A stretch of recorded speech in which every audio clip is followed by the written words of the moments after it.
पहाड़ों की बर्फबारी के बीच सोचिए उत्तर प्रदेश में हम नोएडा में हैं और यहाँ ठंडी हवा बह रही है, लेकिन राजनीति कितनी गर्म हो सकती है।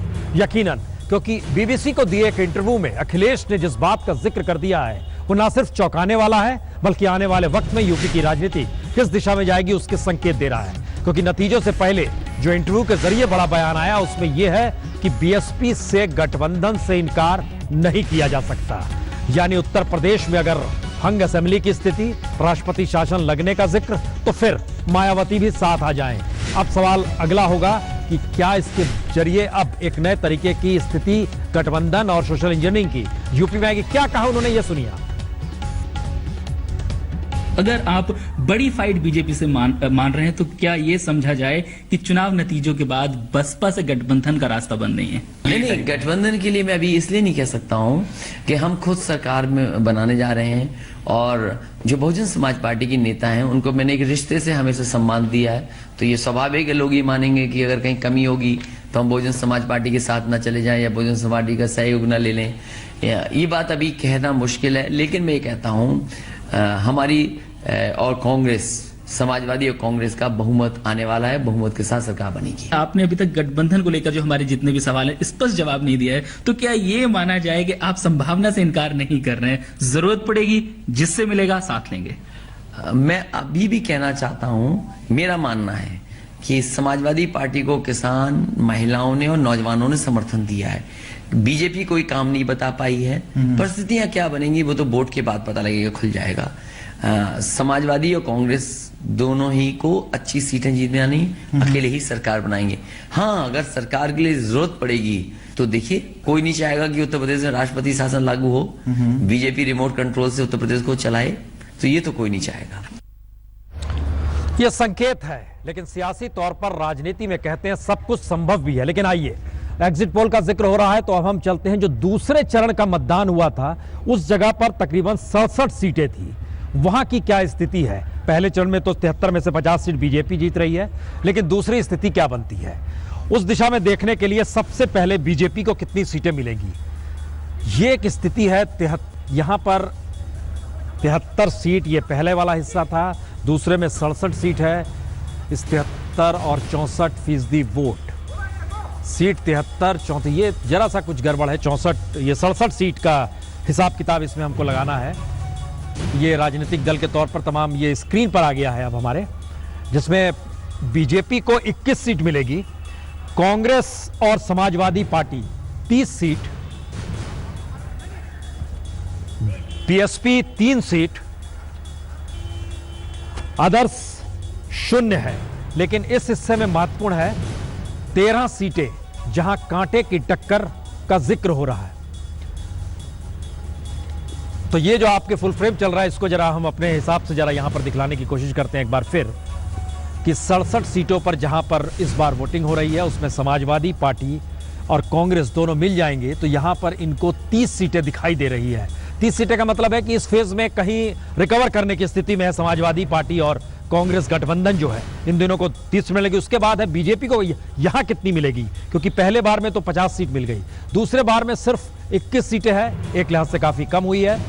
और इसके आगे तीसरा हिस्सा है कि बीएसपी की क्या स्थिति है। बीएसपी की स्थिति नाजुक है, 3 सीट, जिस बात का जिक्र लगातार हो रहा था कि अलग अलग मुस्लिम ऑर्गेनाइजेशंस कह रहे थे हम उनके साथ जा रहे हैं, ये जा रहे हैं, ये एक स्थिति थी। लेकिन इस एग्जिट पोल में 13 सीटों का कोई जिक्र नहीं किया गया, ये कहकर कि यहां टफ फाइट है और इस बारे में एनालिसिस करना मुश्किल है, ये एक स्थिति है। ये 13 नंबर भी आ गया, क्योंकि दूसरे चरण में अदर्स के हिस्से में कोई स्थिति राजनीतिक दल या दूसरे जो निर्दलीय खड़े होंगे उनके साथ नहीं है। पुनिया साहब, दूसरे फेज की 67 सीट समाजवादी पार्टी और कांग्रेस 30। जब पुनिया साहब अभी है नहीं, जरा हम यहां पर एनालिसिस करवाना शुरू करते हैं, क्योंकि योगेंद्र जी आप ये बताइए कि पहले सीट के बाद, पहले चरण के बाद दूसरे चरण में जब हम आते हैं तो यहां पर बीजेपी फिसलती हुई दिखाई देती है। दूसरे चरण के जो सीटें हैं वहां पर बीजेपी का कमजोर होना, समाजवादी यहां पर गठबंधन क्यों काम कर रहा है? दूसरा चरण मुख्यतः रुहेलखंड, यहाँ की मुस्लिम आबादी बहुत ज़्यादा रही है। तो यहाँ के जो आप बता रहे हैं वो इतना हैरानजनक नहीं है जितना कि पहले फेज़ का जो आपने दिखाया था, वो तो बहुत चौंकाने वाले, बहुत हैरानकुन नतीजे थे। और अगर पहले फेज़ के बारे में जो आप कह रहे हैं वैसा होगा फिर तो उत्तर प्रदेश का चुनाव परिणाम पता ही है हमारे को, उसके बाद ज़्यादा सोचने की ज़रूरत ही नहीं है। स्पष्ट मेरे को नहीं है, लेकिन इतना ज़रूर कहूँगा कि अगर बीजेपी को पहले 2 फेज़ में कुल मिला के आप बता रहे हैं 71 सीट आ जाती हैं और 16 ऐसी हैं जहां कांटे की टक्कर है, तो वहां पे भी कुछ तो आएंगी।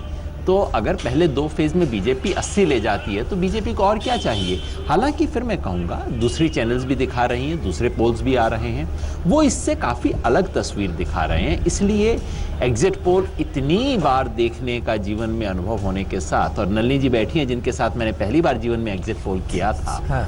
इतना देखने के बाद मैं कहूँगा कि दरअसल एक अच्छी खबर आपके लिए ये है कि आपको जितने भी अच्छे दर्शक आज मिल गए वो तो मिल गए, 11 तारीख को और भी ज़्यादा दर्शक आपको मिलेंगे, क्योंकि आज के बाद से उत्तराखंड की स्थिति तो भले ही स्पष्ट होती है, इसके अलावा और कुछ स्पष्ट नहीं हो रहा है।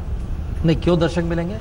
क्योंकि एग्जिट पोल से कुछ पता ही नहीं लगता, लेकिन केवल उत्सुकता बढ़ रही है और सारे लोग 11 को बैठ के देखेंगे। भैया 9 तारीख को तो कुछ समझ आया नहीं, इसलिए अब बैठ के देखेंगे आपका प्रोग्राम। आपको आज भी विज्ञापन मिले, उस दिन भी मिलेंगे। योगेंद्र जी, वो याद करवा दूं, 1996 का था वो एग्जिट पोल 7 मई को, और वो दुनिया में सबसे ज्यादा अधिक करेक्ट एग्जिट पोल था। वो बिल्कुल सटीक बैठा था। और ये जर्नलिस्टों की ये राय है। जीवीएल, मैं आपसे ये कहना चाहती हूं, हम एक मिनट जरा पॉलिटिकल तौर पे जीवीएल हमारे साथ जुड़ चुके हैं।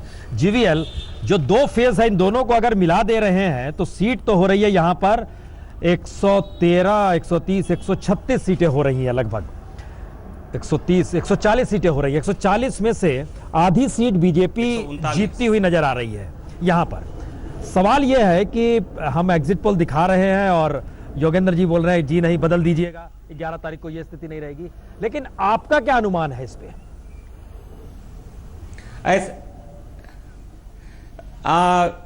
प्रसून जी, योगेंद्र ये बात नहीं कह रहे हैं कि सब एग्जिट पोल इसी बात का जिक्र कर रहे हैं कि सभी पोल्स में भाजपा सबसे आगे है जी। और जो संख्या की जो जब बात करेंगे तो थोड़ा बहुत अंतर है आपकी पोल में, और एक पोल मैंने देखा टाइम्स नाउ के पोल में भारतीय जनता पार्टी को बहुमत मिलते हुए दिख रहा है। जो हम बता रहे हैं हमारी आंकलन मैं आपको बताता हूं, परसों आपके साथ रहेंगे 2000, आप सब इसको कम आंक रहे हैं। भारतीय जनता पार्टी को बड़ी जीत होने वाली है उत्तर प्रदेश में। जो इलेक्शन में जाकर आए हैं, यदि ये फेज 1 का यदि 50 सीट्स आप दे रहे हैं, आप अपने ही चैनल के लोगों से पूछे जो फील्ड में नहीं, आपने बोला ना बड़ी जीत, हम आपको दिखाते हैं। चलिए हम कुछ चीजों को जोड़ देते हैं, चूंकि अभी फेज 2 में थे। फेज 3 में 69 सीटें, 69 सीटें थी।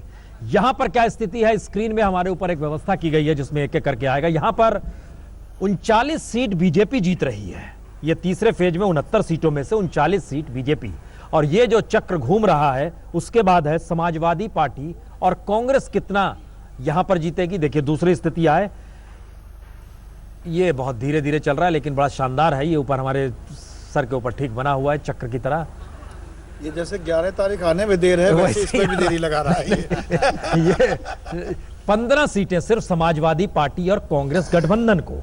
उसके बाद है, देखिए तेजी से आ गया बीएसपी यानी मायावती 8 सीट, अन्य के हिस्से में एक भी सीट नहीं है, लेकिन टफ फाइट 7 सीट पर है। और जो टफ फाइट है उसका जिक्र हमने उन आंकड़ों में नहीं किया है जो ऊपर दिखला रहे थे। चलिए इसके एक हिस्से में आगे और बढ़ जाते हैं, क्योंकि इसके बाद से शुरू हुआ था, बहस शुरू हुई थी कि इसके बाद से दिल्ली की धड़कन बढ़ी और चौथे फेज से कमाल होने लगा था। ये तीसरे फेज का हिस्सा है जो आपके स्क्रीन पर इस वक्त चल रहा है, जो हमने आपको दिखलाया। उसके डाटा जो थे, बीजेपी 39 सीट, समाजवादी पार्टी और Congress 15 seat, BSP 8 seat, others एक भी नहीं, लेकिन कड़ा मुकाबला 7 सीटों पर। इन सब सीटों से इतर 7 सीट ऐसी है जहां कांटे की टक्कर है। अब है चौथे फेज में 53 सीटें थी। ये ओवरऑल आपके स्क्रीन पर है, ये तीसरे चरण का है।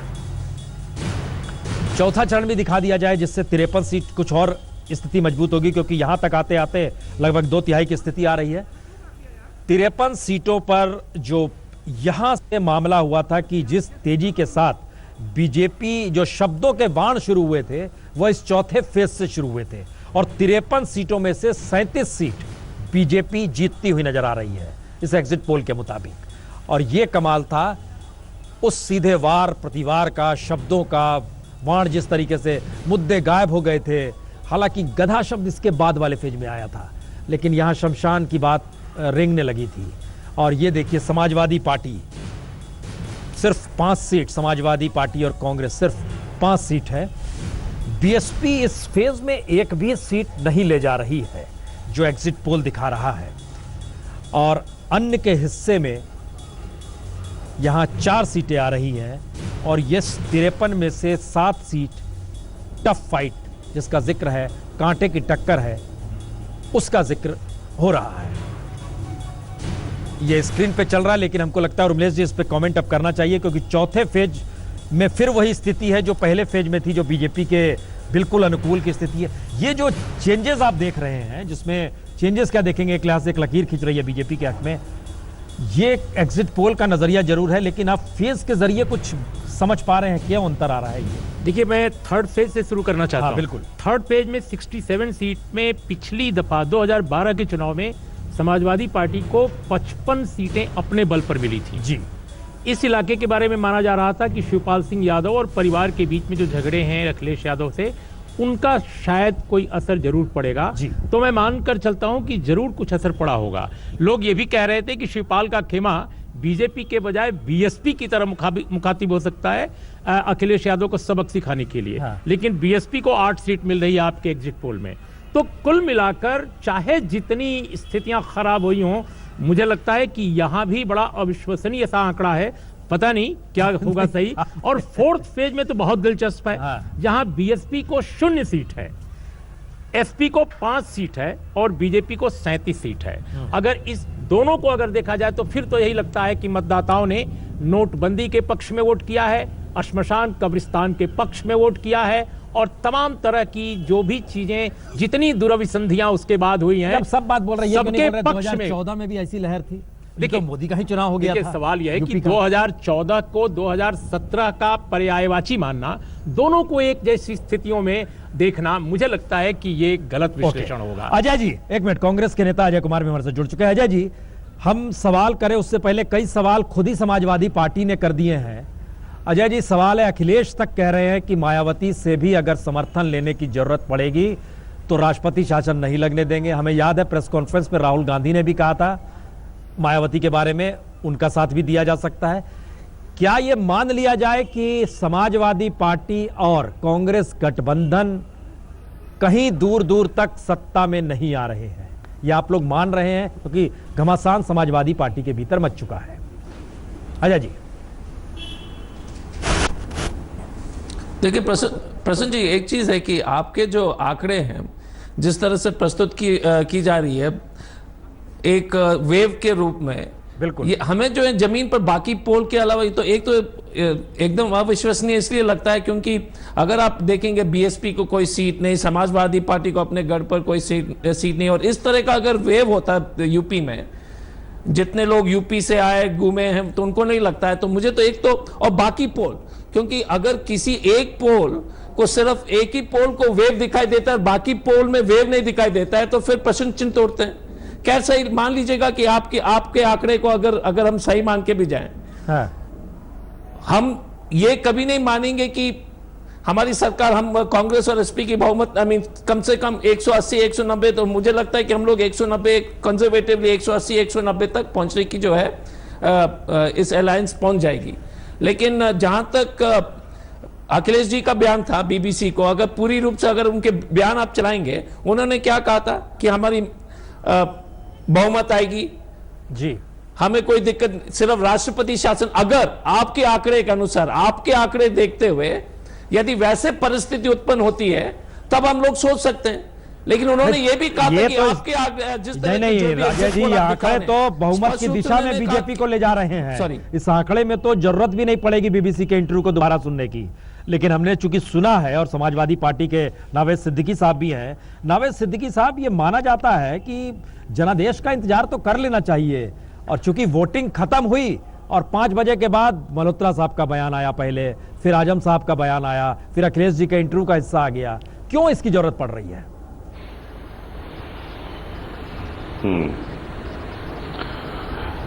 प्रसून जी, देखिए, लगातार ये चीज जो आ रही है, जो आंकड़े आ रहे हैं, हर चैनल अलग अलग आंकड़े दिखा रहा है। कोई थोड़ा थोड़ा मार्जिन है, कहीं ज्यादा है, कुछ इस तरीके से चीजें चल रही हैं। जितने चैनल्स हैं उतने आंकड़े आ रहे हैं। सरकार, हम लोगों को पूरा यकीन है कि उत्तर प्रदेश में सरकार हम लोग बना रहे हैं। और अखिलेश यादव जी का जो बयान अभी बीबीसी में जो उन्होंने बात की है, तो उसमें भी साफ उन्होंने ये संकेत दिए हैं कि हम और कांग्रेस मिलकर के गठबंधन की सरकार जो है वो बनने जा रही है। लेकिन किसी भी कीमत पर रिमोट से सरकार नहीं चलाने देंगे किसी को, उसके लिए चाहे कुछ करना पड़े। ये उन्होंने एक बात कही है, लेकिन उससे पहले उनकी जो पहली लाइन है उसमें उन्होंने क्लियर कर दिया है कि सरकार हम बनाने जा रहे हैं। तो हम लोग बहुत कॉन्फिडेंट नवेद जी, हम जरा सा आपको रोकते हैं। हमको लगता है अखिलेश जी ने जो कहा, जो इंटरव्यू में कहा है, हमको एक बार सुनना चाहिए, क्योंकि पूरे देश की राजनीति इस चीजों को समझना चाह रही है कि क्या मायावती और समाजवादी पार्टी अब एक साथ आने को तैयार है। क्या कहा, जरा सुनाया जाए। अगर आप बड़ी फाइट बीजेपी से मान रहे हैं, तो क्या ये समझा जाए कि चुनाव नतीजों के बाद बसपा से गठबंधन का रास्ता बन रही है? गठबंधन में नहीं, गठबंधन के लिए मैं अभी इसलिए नहीं कह सकता हूं कि हम खुद सरकार में बनाने जा रहे हैं। और जो बहुजन समाज पार्टी के नेता हैं उनको मैंने एक रिश्ते से हमेशा सम्मान दिया है, तो ये स्वाभाविक है लोग ये मानेंगे कि अगर कहीं कमी होगी तो हम बहुजन समाज पार्टी के साथ ना चले जाएं या बहुजन समाज पार्टी का सहयोग ना ले लें। ये बात अभी कहना मुश्किल है, लेकिन मैं ये कहता हूं हमारी और कांग्रेस, समाजवादी और कांग्रेस का बहुमत आने वाला है, बहुमत के साथ सरकार बनेगी। जी, कई श्रोता ये सवाल कर रहे हैं, तो आपने फेसबुक लाइव है तो दर्शक भी हैं, कई ने ये सवाल हमसे किया है। आपने अभी तक गठबंधन को लेकर जो हमारे जितने भी सवाल हैं स्पष्ट जवाब नहीं दिया है, तो क्या ये माना जाए कि आप संभावना से इनकार नहीं कर रहे हैं, जरूरत पड़ेगी जिससे मिलेगा साथ लेंगे? मैं अभी भी कहना चाहता हूं, मेरा मानना है कि समाजवादी पार्टी को किसान, महिलाओं ने और नौजवानों ने समर्थन दिया है। बीजेपी कोई काम नहीं बता पाई है। परिस्थितियां क्या बनेंगी वो तो वोट के बाद पता लगेगा, खुल जाएगा। समाजवादी और कांग्रेस दोनों ही को अच्छी सीटें जीतनी, अकेले ही सरकार बनाएंगे। हाँ, अगर सरकार के लिए जरूरत पड़ेगी तो देखिए, कोई नहीं चाहेगा कि उत्तर प्रदेश में राष्ट्रपति शासन लागू हो, बीजेपी रिमोट कंट्रोल से उत्तर प्रदेश को चलाए, तो ये तो कोई नहीं चाहेगा। खैर, नलिनी जी डिकोड करेंगे इसे? जी, ऐसा लगता है कि अखिलेश जी को ये लग रहा है संभावना त्रिशंकु, एक संभावनाएं त्रिशंकु उसकी लग रही सरकार की, तो उसके अंदर, लेकिन उनको ये भी अपने मन में यकीन होने लगा है कि वो इस स्थिति में होंगे कि भाजपा को वो टक्कर दे सकें। माने कि वो उनका सिंगल लार्जेस्ट पार्टी होगी या दो मिलाएंगे।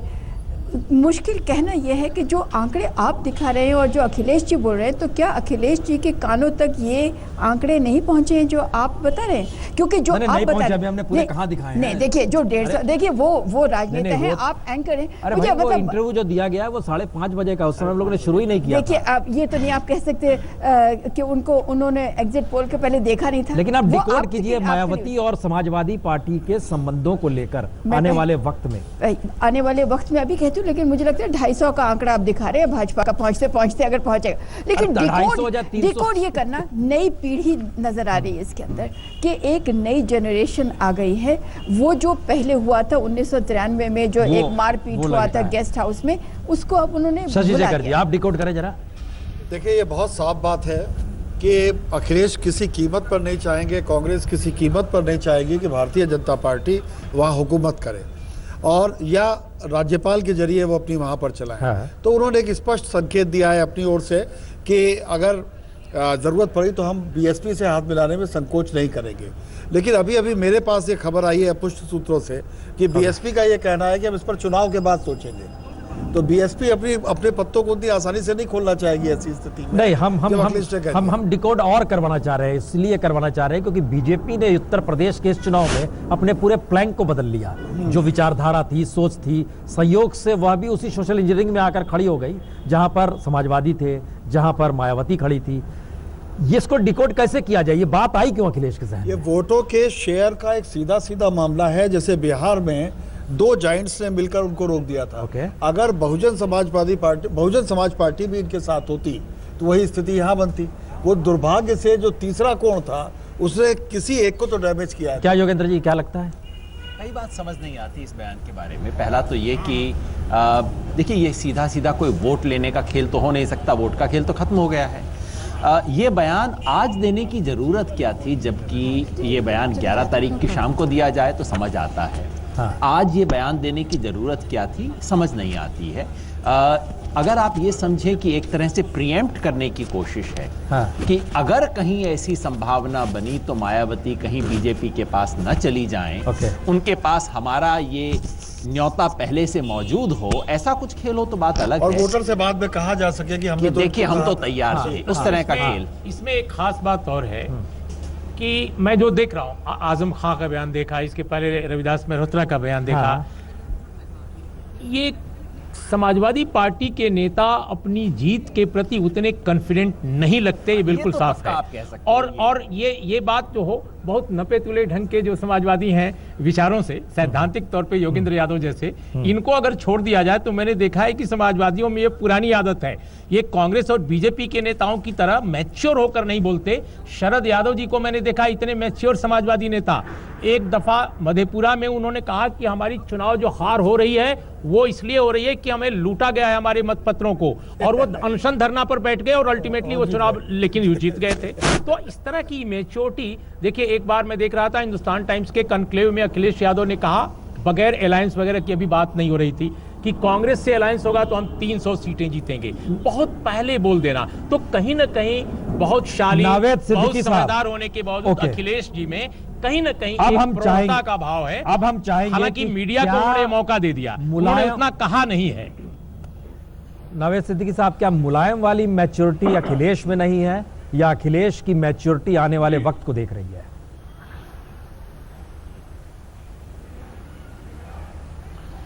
नहीं, देखिए, एक पॉजिटिव राजनीति करते हैं और उनकी राजनीति में एक सकारात्मक सोच है अखिलेश यादव जी की, और आज जो जिस तरह से वो चले, जिस तरह से उनके साथ लोग जुड़े हैं और हमारी पार्टी के जो नेशनल प्रेसिडेंट हुए हैं, तो कहीं ना कहीं वो अपने आप में ये चीज बताती है कि लोग कितना अखिलेश जी में उनको फेथ है, कितना भरोसा है, कितना यकीन है, कितना उनके साथ लोग रहने की कोशिश करते हैं। तो अखिलेश यादव जी को ये कह देना कि मैच्योरिटी नहीं है नेताजी की तरह, ये गलत होगा, क्योंकि हैं वो नेताजी के पुत्र। नहीं, रगों में उनकी वही लहू दौड़ रहा है, वही खून दौड़ रहा है जो नहीं, हम आगे की मैच्योरिटी जोड़, नेताजी जो है वो नेताजी नहीं नाम साहब, हम तो कह ही रहे थे क्या तो मैच्योरिटी है या आगे की मैच्योरिटी है। तो उत्तर प्रदेश के चुनाव परिणामों के मद्देनजर हम आपको लगातार जो दिखला रहे हैं उसमें अलग अलग चरणों में कितनी सीट किसे किसे मिल रही है। फिलहाल स्क्रीन पे पहले चरण की चल रही है, जहां पर बीजेपी 50 सीट मिल रही है, समाजवादी पार्टी और कांग्रेस में 7 सीट, मायावती यानी बीएसपी 7 सीट, अदर्स 2 सीट, और टफ फाइट 7 सीटों पर है। वही दूसरे फेज में 67 सीटें थी, ये वो एक साथ मिला के हमने आपके सामने रखा है। पहला चरण जो वोटिंग का था वो पश्चिमी यूपी था। अब आइए दूसरे चरण में चलते हैं। दूसरे चरण में 67 सीटें थी, यहां पर बीजेपी को 21 सीटें मिल सकती हैं, समाजवादी पार्टी कांग्रेस को 30 सीटें, मायावती यानी बीएसपी को 3, अदर्स को 1 भी नहीं। लेकिन टफ फाइट 13 सीटों पर है, जिसका जिक्र ऊपर किसी में नहीं किया गया है, यानी ये अतिरिक्त है जहां पर एनालिसिस हो नहीं पाया किसके हक में जाएंगी ये सीट। तीसरे फेज में 69 सीटें, इसमें भी बम्पर बीजेपी को लाभ, 39 सीटें, Samajwadi party Congress 15 seat, Mayawati 8 seat, अन्य के खाते में 0, लेकिन 7 सीटें कांटे की टक्कर वाली। चौथे फेज में इसके बाद का हिस्सा आता है, चौथा, ये तीसरा फेज है आज जो स्क्रीन पर चल रहा है। चौथे फेज में 53 सीट हैं और यहां पर बीजेपी 37 सीटें जीत सकती है जो एग्जिट पोल के मुताबिक है, समाजवादी कांग्रेस 5, बीजेपी 0, अदर्स 4, और टफ फाइट जो है 7 सीटों पर है। ये 4 हिस्से थे जिसको हम दिखला चुके थे। अब आइए 5वां फेज। यहां से उत्तर प्रदेश के चुनाव प्रचार में घमासान मच चुका था। ये 52 सीट है, यहां पर देखिए तो समाजवादी पार्टी सिर्फ 12 सीट यहां पर जीत पाएगी। ये जो आप स्क्रीन पर देख पा रहे हैं, मेरे ख्याल से इन सबका असर है जिसका जिक्र अखिलेश कर गए। बीजेपी 26 सीटें यहां पर जीत पा रही है 52 में से, एक लिहाज से आधा का आंकड़ा लगातार उसके साथ चल रहा है। बीएसपी में आइए तो बीएसपी 1 सीट के साथ है, अदर्स 0 है, अदर्स के हिस्से में 1 भी नहीं है, बीएसपी 1 सीट है। बीएसपी का जिक्र बार बार हम इसलिए कर रहे हैं क्योंकि बीएसपी को लेकर कई तरीके से तमाम सीनियर जर्नलिस्टों की राय है कि उसको हम लोग कम आंकते हैं, लेकिन यहां पर एग्जिट पोल में जो स्थिति है वो आपके सामने है। अन्य के हिस्से में तो शून्य है, लेकिन 13 सीटें यहां पर भी ऐसी है जो टफ फाइट, वो 13 सीटें हम जरूर जानने की कोशिश करेंगे, क्योंकि एक्सिस माई इंडिया जिन्होंने पूरा सर्वे किया है वो भी हमारे साथ जुड़ चुके हैं, तो उनसे इस बात का जानने का जिक्र जरूर करेंगे। लेकिन 2 फेज और है अभी, जो छठा और 7वां फेज है, जहां पर 49 और 40 सीटें हैं, और 40 सीटें तो कमाल की थी, जिसमें बनारस में जाके प्रधानमंत्री खुद ही 3 दिनों तक वहीं पर रह गए थे और पूरी की पूरी कैबिनेट नजर आ रही थी छठे और 7वें फेज में। लेकिन आइए अब जरा स्थिति हम आपको दिखलाते हैं छठे फेज की। छठे फेज का मतलब है 49 सीट। इस 49 सीटों के आंकड़े क्या कहते हैं, ये हमने एक खास व्यवस्था की है। इसमें बीजेपी 34 सीटों पर जीत रही है, यानी जिस ध्रुवीकरण का जिक्र हो रहा था, क्या ध्रुवीकरण बीजेपी ने कर दिया है, तो वो कमाल इस एग्जिट पोल के छठे फेज में नजर आ रहा है। 49 में से 34 सीटें बीजेपी की। समाजवादी पार्टी और कांग्रेस इनके हिस्से में 8 सीट, ये 8 सीट जीत रहे हैं। उसके बाद बीएसपी 5 सीट, यहां भी अदर्स के हिस्से में कुछ भी नहीं है, और टफ फाइट जो है 2 सीट पर मानी जा रही है। इसका जिक्र, ये जो टफ फाइट वाला हिस्सा है इस पर जरूर सवाल होंगे। और ये जो कुल सीट 49 सीटें हैं जो हम आपको दिखा रहे हैं, ये पूर्वांचल की दिशा में चुनाव जा चुका था, बाहुबलियों की जमीन थी। यहाँ पर योगी आदित्यनाथ की अपनी एक सियासी प्रयोगशाला भी थी। दूसरी तरफ मुख्तार अंसारी का जिक्र यहाँ पर जरूरी है, जो समाजवादी पार्टी ने राजनीतिक तौर पर साथ लिया। ये बहुत सारे सवाल यहाँ से निकलेंगे जो पूर्वांचल का जिक्र हो रहा है जब, और उसमें खास तौर से जो आखिरी हिस्सा था, वो 7वां फेज जो था, वो 40 सीटें थी और उसमें बनारस केंद्र बन गया था, और वहाँ पर 34 सीट, 40 में से 34 सीट बीजेपी अगर ले जा रही है तो मतलब बहुत साफ है, बाकी सबका सुपड़ा साफ, जो कि 2012 में ऐसा बिल्कुल नहीं था। स्थिति यह है कि समाजवादी पार्टी 1 सीट, ये जो छठा 7वां फेज था, इसका मतलब है कि वह पूरा इलाका, जो मुलायम ने भी आजमगढ़ के इलाके को मथा अपने तरीके से, वह भी सुपड़ा साफ हो रहा है। यहाँ पर बीएसपी 2 सीट, अन्य 2 सीट, 1 सीट पर टफ फाइट। अब ये 7 सीट हमने दिखा दी आपको।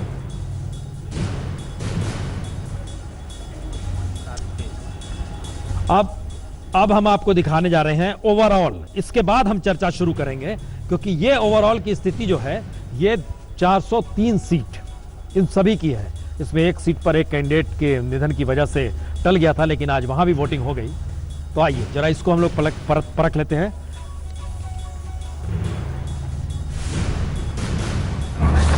– 403 सीटों पर किसके हिस्से में कितनी आ रही है? समाजवादी पार्टी 88 से 112 सीट सिर्फ, यानी जिस बात का जिक्र हो रहा है वो आपके सामने है। समाजवादी पार्टी का दूसरी स्थिति बन रही है बीजेपी।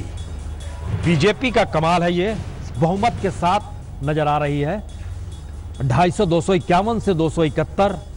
बीएसपी बहुत ही खराब स्थिति में, यानी राजनीतिक, अगर ये एग्जिट पोल है ऐसा, तो राजनीतिक तौर पर मायावती का भविष्य क्या होगा उत्तर प्रदेश में और बीएसपी का क्या होगा, यह एक फिर से सोचने की बात जरूर होगी। और इन सब के बीच अदर्स कोई बहुत मायने नहीं रखते हैं, लेकिन मायावती तक आते आते चीजें राजनीतिक तौर पर उत्तर प्रदेश में क्या बदल जाएंगी, ये एक स्थिति है।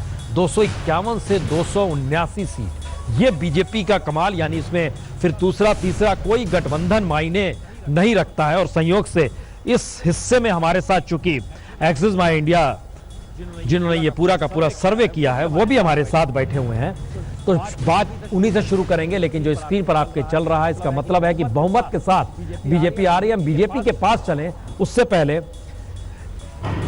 राजनीतिक तौर पर मैसेज ये है कि 2014 में मोदी वेव इस वक्त भी कहीं तेजी रफ्तार से विधानसभा चुनाव में नजर आ रहा है। देखिए, मैं इसको दूसरे परिप्रेक्ष्य में देखता हूँ। लास्ट 6 महीने में हमने अपने चैनल के साथ, आज तक के साथ, करीब ये चौथा सर्वे था। और जो पहले सर्वे में था वो करीब अगस्त सितंबर में था। उस समय बीएसपी स्ट्राइकिंग डिस्टेंस पे थी, कहा जाए कि दूसरे नंबर पे बीजेपी से ज़्यादा दूर नहीं थी। उसके बाद हुई घटना नोटबंदी की, और उसके बाद ऐसा हुआ कि हम दोनों पार्टियां, समाजवादी और बसपा, 100 के आसपास नजर आई, और बीजेपी 200 के ऊपर नज़र आई।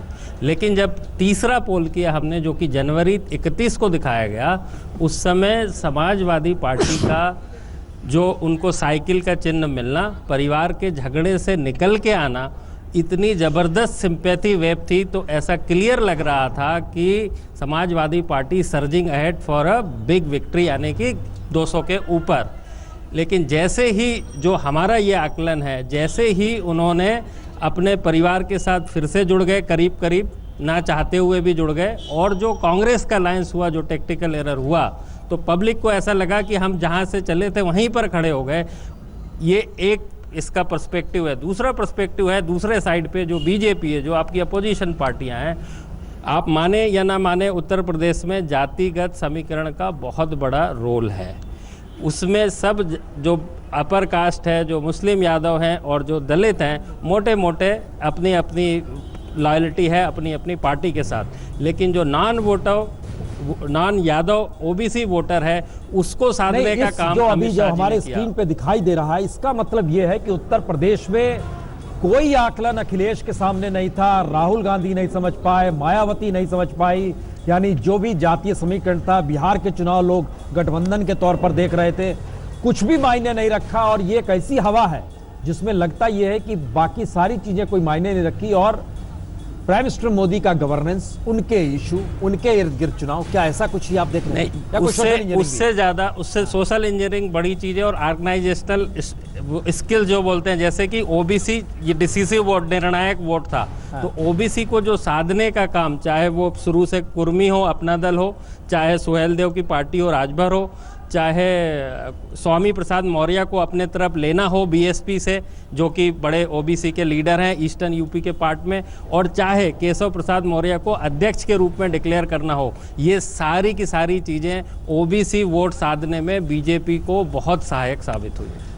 हमारे साथ विवेक जी भी जुड़े हैं। विवेक जी, ये जो आंकड़े नजर आ रहे हैं, हम पहला सवाल आपसे इसलिए कर रहे हैं क्योंकि इसके बाद मायावती का राजनीतिक भविष्य अंधकार में जा रहा है। अगर ये एग्जिट पोल यही जनादेश है तो क्या उत्तर प्रदेश ही नहीं बल्कि देश का मिजाज राजनीतिक तौर पर बदल गया और मायावती उस नब्ज को नहीं पकड़ पाई? हाँ, ये आपके आंकड़े के हिसाब से तो यही लग रहा है कि सचमुच वास्तविकता में बसपा को राजनीति करना नहीं आता, और हम लोगों को भी, मुझे लगता है कि हम लोग का भी ज्ञान अधूरा ही है, क्योंकि हम लोग बार बार ये सोच रहे थे कि भाई इस चुनाव में, क्योंकि मैं भी ग्रास रूट पे गया, आप भी गए, सब लोग गए, हम लोगों को कहीं ऐसा हवा नहीं दिखाई दी कि जो है भाजपा 275 ले जाएगी। हाँ। 275 के आसपास ऐसी कोई हवा दिखाई नहीं पड़ रही थी। और हाँ। ये आंकड़े देख रहे हैं तो ऐसा लग रहा है सुनामी चल रही थी, ये सुनामी की ही दिशा दिखाई दे रही है। अगर ये सुनामी है तो वो मतलब हम लोगों का ज्ञान बिल्कुल भी बेकार है, और जो राजनीतिक लोग जो वहां पर थे वो भी एकदम नागढ़ के बराबर। दूसरी बात मुझे ये लग रही है, या तो फिर एकदम ये एग्जिट पोल एकदम बेकार है, जिससे कि आने वाले 11 तारीख को लग रहा है इसकी पोल खुल जाएगी और हम लोग 2 दिन खुश हो लें, जैसा कि राजेंद्र आपके यहाँ योगेंद्र यादव कह रहे थे कि आपके चैनल को कुछ और दर्शक मिल जाएंगे क्योंकि वो लोग देखेंगे। तो मुझे ये लगता है आज भी जो ग्रासरूट का वर्कर था, जिसने हम लोगों को बाकायदा एक एक बूथ पर, जैसे एक जौनपुर में बदलापुर जगह है, अब बदलापुर में बसपा से लड़ने वाला यादव था और उसके खिलाफ सपा से जो लड़ रहा था वो दुबे साहब थे। अब लोग ये कह रहे थे कि नहीं, दुबे साहब ने बहुत परेशान किया है, इसलिए बसपा का वोट पूरा का पूरा यादव को जा रहा है। अब मऊ के अंदर हम ये कह रहे थे कि नहीं, 22% दलित है और करीब करीब 19% जो है वो मुस्लिम है, और ये दोनों मिल रहे हैं। जैसा कि बीबीसी का भी सर्वे आया कि 37% मुसलमानों ने जो है बाकायदा बहुजन समाज पार्टी को वोट दिया। आप ये कह रहे हैं कि नहीं, ये जो एग्जिट पोल जो आया उसने सिर्फ ऊपर की लहरों को देखा, अंदर की तरंगों को नहीं पकड़ा है, नहीं मुझे समाज के भीतर की, क्योंकि ये असंभव है। आप देख रहे हैं कि एक कॉन्स्टिट्यूएंसी में 3000 करीब पोलिंग बूथ होते हैं। जी, सब कुछ दांव पर है, और जो साहब बोल रहे हैं वो बहुत हद तक सही भी हो। उस सीट के ऊपर बसपा उम्मीदवार बहुत अच्छा कर रहे होंगे। हमारी जो पिक्चर है वो ओवरऑल है, और हमारे हम देखिए, आप बैठे हुए हैं तो बहुत अच्छा मौका है। हम पॉलिटिशियन से पहले जर्नलिस्टों से आपका उर्मिलेश जी सवाल कीजिए जी, आपको क्यों लगता है कि ये एग्जिट पोल जो है सही नहीं है? नहीं, देखिए, मैं सवाल करूं उसके पहले एक बात जरूर कहूंगा कि ये मैं मानने को तैयार हूं कि भारतीय जनता पार्टी ने ये चुनाव चाहे जिस तरह के तौर तरीके से, जिन एजेंडा के तहत और जिस योजना के तहत लड़ा, उसमें बहुत सारे डिस्टॉर्शंस, वल्गराइजेशन हो सकते हैं। श्मशान हो सकता है, कब्रिस्तान हो सकता है। सर हम टू द पॉइंट जाते हैं कि वो थोड़ी देर में चले जाएंगे। हाँ, मंदिर वगैरह हो सकता है, पूजा हो सकता है। लेकिन मेरे को लगता है कि ये जो रिजल्ट दिखाया जा रहा है प्रपोजल रिजल्ट का, मुझे लगता है, इसलिए मुझे अविश्वसनीय लगता है कि 6th और 7th फेज, इन दोनों फेजेस के बारे में मैं चूंकि उस इलाके में भी गया, कुछ समय पहले की बात है, तत्काल नहीं, मेरे को कम से कम इस तरह का माहौल नहीं दिखा। और दूसरी बात जो ओबीसीज के बारे में कहते हैं, ठीक है, मैं मानता हूं कि ओबीसी का बड़ा हिस्सा बीजेपी के साथ जुड़ा था, लेकिन आप ये बताएं कि जहां बसपा का या सपा का उसी बिरादरी के ओबीसी कम्युनिटी से उम्मीदवार हैं, गैर यादव ओबीसी से क्या, और दबंग उम्मीदवार हैं, बहुत कारगर उम्मीदवार हैं, पहले से उनकी एक पकड़ है, क्या वो उन जातियों के लोग छोड़कर अपने अपने उम्मीदवार को या अपनी बिरादरी के उम्मीदवार को भारतीय जनता पार्टी के किसी अन्य जाति के उम्मीदवार को समर्थन दे देंगे? मुझे नहीं लगता, मुझे कम से कम नहीं लगता। क्या ये एग्जिट पोल को लेकर कोई दुविधा है या कोई सवाल है जहन में? हाँ, मेरे जहन में सवाल है। मेरे जहन में सवाल इसलिए है एग्जिट पोल को लेके, पहली बात यह कि मैं इसको कोई डिस्प्यूट नहीं करूंगा। मैं 11 का इंतजार करना पसंद, हम भी कर रहे हैं, और जो जर्नलिस्टिक एथिक्स है उसके हिसाब से ना मैं इन पर कमेंट करूंगा ना उन पर करूंगा, तो लेकिन वोट का शिफ्ट होना इस लेकिन अगर इतनी बड़ी लहर चल रही थी तो ये सच है, मैं विवेक जी की बात से सहमत हूँ कि उसे फिर आंकने में और लोग नाकाम रहे, क्योंकि इतने जो 251 से 279 के बीच में एक जगह जा रहा है, ये वाकई एक ऐसा फिगर है जो कि एक मैजिक फिगर है, और अगर ये ऐसा हो गया तो ये फिर एक जादू। और जो 2012 में भी नहीं था, अखिलेश यादव के पक्ष में नहीं था। हम जरा राजनीतिक दलों को भी अपने साथ जोड़ लें, उनके भी कुछ सवाल थे, चूंकि अब 5 राज्यों के एग्जिट पोल हमारे स्क्रीन पर दिखाई दे रहे हैं। राघव चड्ढा जी, आप लगातार बैठे रहे, लेकिन हमें लगता है कि पंजाब में आपका सत्ता में नहीं आना, दूसरे नंबर पर आना, गोवा में तो एकदम नीचे सिर्फ 2 से 4 सीट तक ही ले जाना, यह भी एग्जिट पोल में है। कोई सवाल जहन में आता है, क्योंकि इनका एनालिसिस बड़ा साफ है कि कांग्रेस सत्ता में आ रही है पंजाब में। राघव जी, देखिए, सुबह से हम एग्जिट पोल का सुन रहे हैं कि आज एग्जिट पोल आएंगे, और शाम 5:30 बजे से मैं लगभग 4 चैनल्स पर जा चुका हूं एग्जिट पोल की चर्चा में जी। और उसके कुछ नतीजे इस प्रकार हैं। एक एग्जिट पोल आम आदमी पार्टी को बहुमत दे रहा है, एक एग्जिट पोल कांग्रेस को बहुमत दे रहा है, 2 एग्जिट पोल एकदम नेक टू नेक दिखा रहे हैं, और अभी मुझे एसएमएस आया कि एक और चैनल का एग्जिट पोल भी आम आदमी पार्टी को जिता रहा है। तो लगभग 5 एग्जिट पोल हैं, सब अलग अलग बात कर रहे हैं। तो लगभग 40 घंटे रह गए हैं, जो नतीजे आएंगे आप सबके सामने होंगे, परंतु एक लार्जर सवाल, एक बड़ा सवाल जो इन तमाम एग्जिट पोल, ओपिनियन पोल्स और पोलस्टर्स की जो पूरी मेथडोलॉजी है उस पर खड़ा होता है, और उनकी विश्वसनीयता पे खड़ा होता है, उनकी जवाबदेही पे खड़ा होता है, जिसकी एक व्यापक चर्चा होनी चाहिए। जहां तक पंजाब का सवाल है, हमारा ऐसा मानना है, जो हमें फीडबैक ग्राउंड से आया है, कि आम आदमी पार्टी भारी बहुमत से वहां सरकार बनाने जा रही है। पंजाब की जनता में, यानी आपके जहन में भी सवाल है। अब इसके आगे के सवाल कई निकलेंगे, चूंकि हम 5 राज्यों के हम स्क्रीन पर दिखा रहे हैं, लेकिन उसका जिक्र हम ब्रेक के बाद करेंगे, क्योंकि कहां पर किसकी सरकार किस रूप में बन रही है, और 11 तारीख का इंतजार का जिक्र अगर हर कोई कर रहा है, तो फिर इसका मतलब है कि क्या एनालिसिस इस दौर में सही नहीं हो रहा है, या एनालिसिस पे ठीक तो नहीं होता है।